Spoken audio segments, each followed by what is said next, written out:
Where did the Hobbits come from in The Lord of the Rings, and what were they doing in the War of the Last Alliance? This is Tolkien Trivia, which is a series where I talk about odd corner subjects that I find interesting.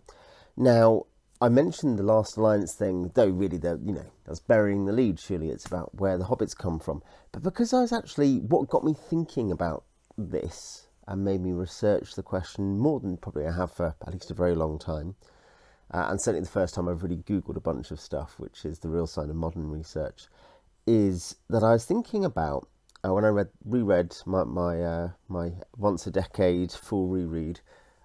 I read it last year, and I was thinking of Gollum talking about the Battle of Dagorlad, or the Battle of that is that a tautology?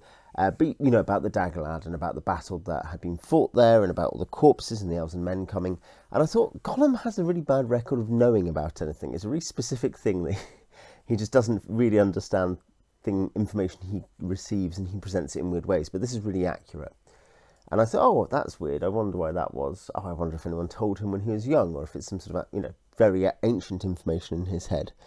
But then, as I finally got around to thinking about it and looking at stuff, I was like, well, it looks like the halflings only came down to the Gladden Fields, because Gollum is a halfling, only down to the Gladden Fields, even after they possibly moved west across the mountains. So it's not that his ancestors were in the Gladden Fields. Say, for instance, when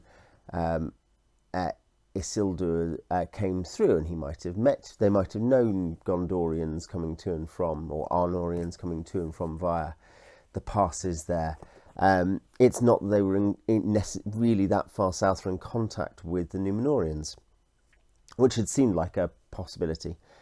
And I thought, well, where did the halflings come from then? Now, important thing first, what are the halflings? What are hobbits?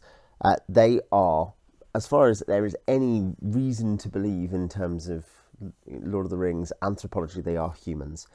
Prologue Lord of the Rings says they are more like us, men. Men are more like, than are even dwarves. And letter 1 through 1, Tolkien just says they are humans.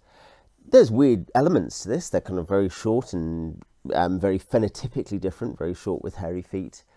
And this leads to sort of outlandish theories about maybe they're some sort of Avari, dark elves who never took the journey westward with the Valar in the First Age. It could be they're some sort of also like a genetic engineered thing like orcs, maybe. It could be that they are whatever, all kinds of things.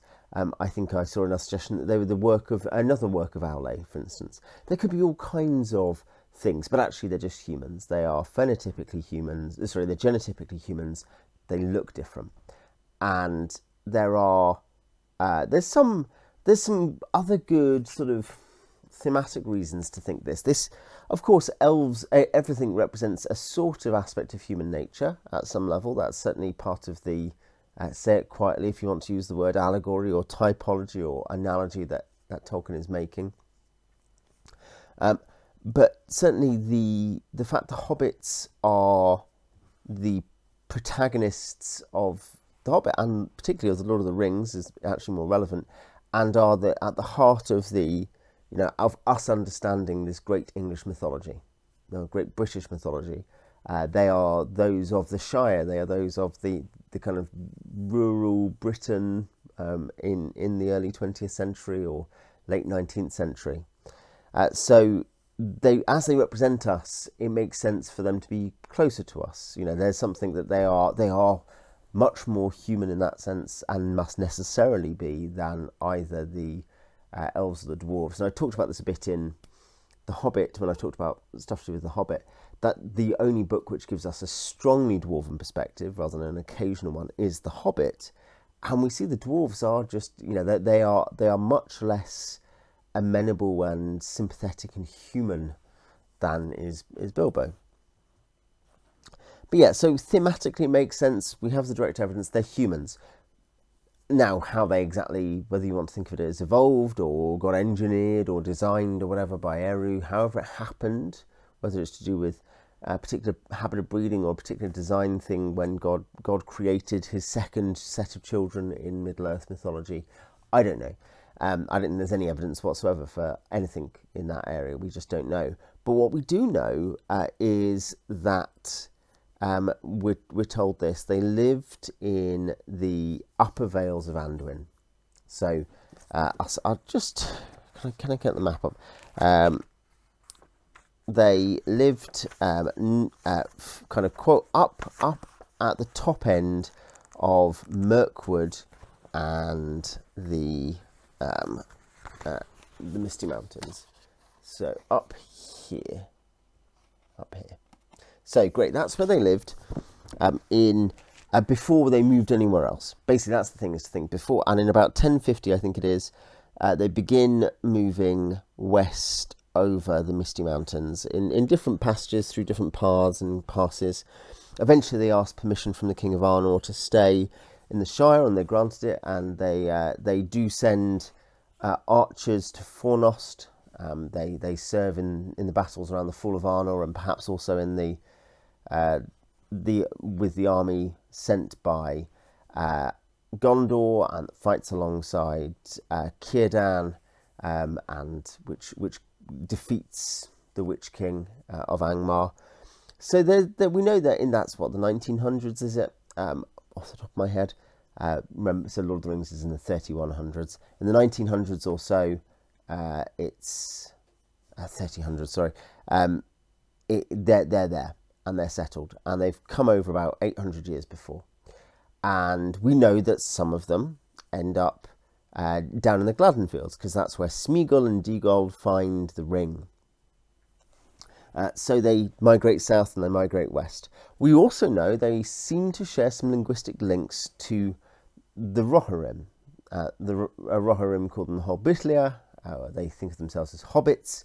There's a linguistic link there. This does not mean necessarily they're genetically close. I'll come back to that. But it makes sense in that they, rather than, if they're down in the Gladden Fields or near Lothlorien, I guess that they're still in roughly the same area, but wherever they are along that upper Anduin, they are near two groups of humans that aren't them. They're near the Northmen, who later on provide woodmen and the men of Dale, and perhaps, because it seems there are some other settlements potentially up in the northeast there.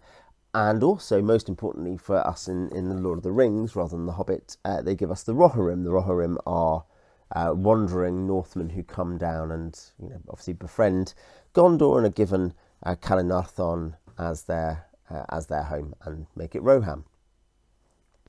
So they are connected to them. There are other men who are, I believe, the Beornings are related, I think, to the Dunlendings, aren't they? They have both languages that are neither Númenorian nor Northman.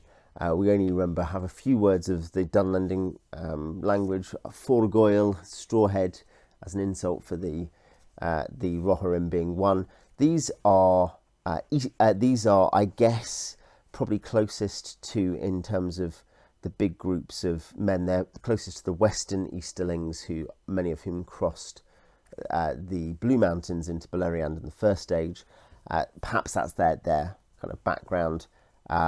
So yeah, you've got a few different groups that are close to the Hobbits geographically, and they are linguistically close to Northmen. Now here is another thing that comes to mind as we try to say, well, we don't know what happened before about 1000 Third Age, when they begin to migrate.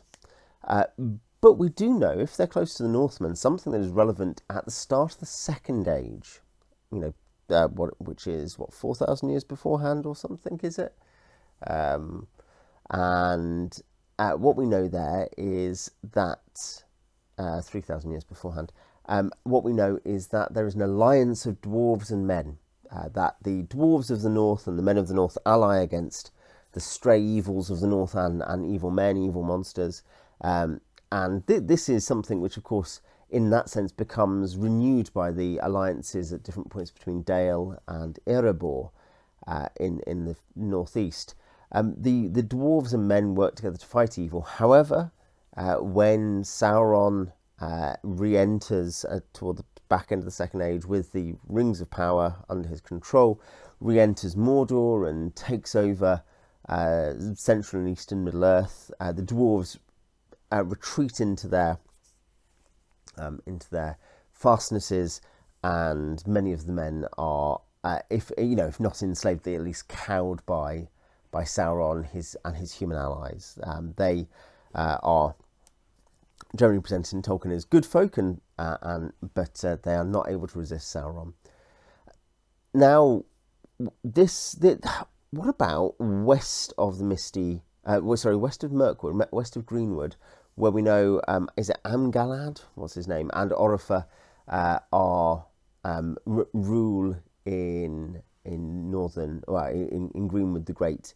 The Northmen we know are on either side of it, and these Beornings on the western side. The Hobbits, the first we hear of them, they are at the north, between the Northern Mountains, the Misty Mountains, and Mirkwood. And it struck me, this kind of actually potentially gives an answer to that first thought I had about what were they doing during the last alliance. So we know that there are Northmen up there at that time, so the linguistic partners of the Hobbits.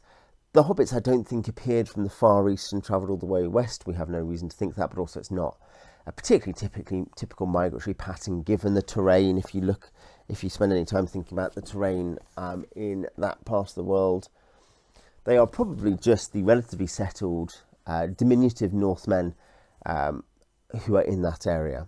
And actually, before we come back to the Last Alliance, they are, in that context, a lot more like the Druidine. Some of the Druidine, in fact, accompany the Edain over the Blue Mountains and are with them and go to Numenor, as far as we can tell, in the First Age. But the Druidine are this odd, linguistically, ethnically distinct group who have a remnant in Rohan, obviously, or northern Gondor, perhaps, at the end of the Third Age.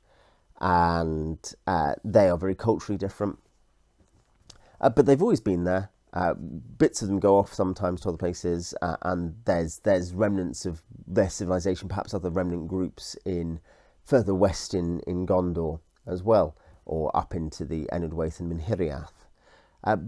Maybe the Hobbits we should see in that sense like the Druidine. They've always been there up until their migrations, and they are related to the Northmen in a way that the Druidine are kind of culturally connected to the Edain, but they're not the same thing. They're very different physically. They have presumably different culture and customs and background, but there's some sort of cultural link as well. And this is what comes around to things to do with the Last Alliance. This is the question that if the Hobbits, as I suggest, were for thousands of years settled in the Vales of the Upper Anduin before their migrations, for whatever reason they migrated, could it be there's two solutions in the Last Alliance, because they are alive then, they're in that position then. Either, like the other Northmen, they are cowed by Sauron. Without the dwarves to support them, they are cowed.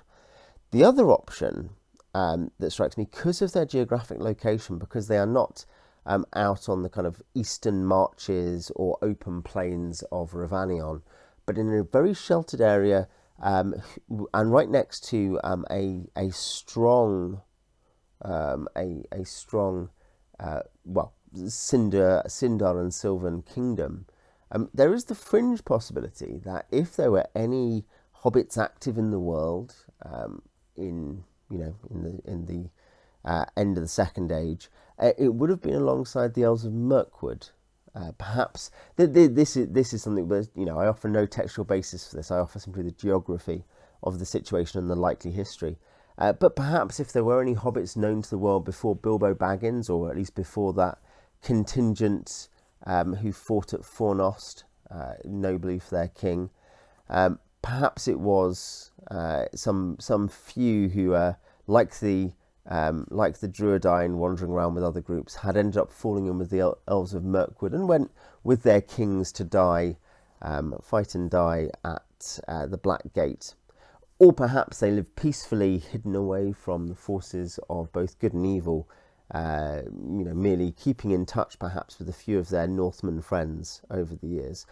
You tell me your theories in the comments. I think I think there's much I've missed in terms of my research. There must be some things.